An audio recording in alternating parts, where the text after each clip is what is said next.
প্রিয় বন্ধুরা, দেখতে পাচ্ছেন আমরা এই যে পাথারের মধ্যে, খালি পাথারের মধ্যে সবাই তো ধানগুলো নিয়ে গেছে।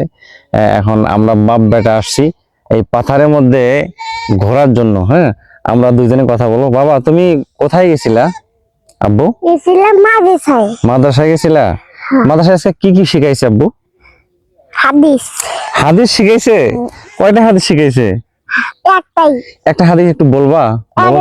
নাম্বার হাদিসুল আগলিস দিনাকা ইয়াক ফিকাল আমালুল কালিল হাদিসুল ফেলাল তো হযরত নবী কালিম সাল্লাল্লাহু আলাইহি ওয়াসাল্লাম ফরমায়াছেন, তোমার ঈমানকে খাঁটি করো, অল্প আমলে নাজাতের জন্য যথেষ্ট হইবে।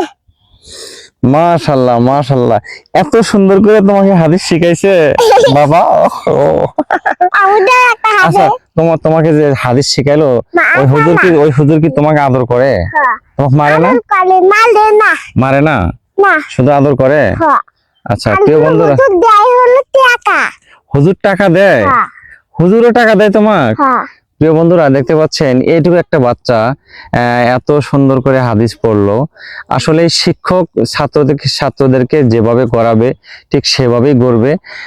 এর হুজুর নাকি একে টাকা দেয়, চকলেট দেয় কি? টাকা দিচ্ছে কি? কেন টাকা দিচ্ছে তোমাকে আব্বা? তুমি পড়তে ভালো পারছো সেই জন্য? আচ্ছা ঠিক আছে।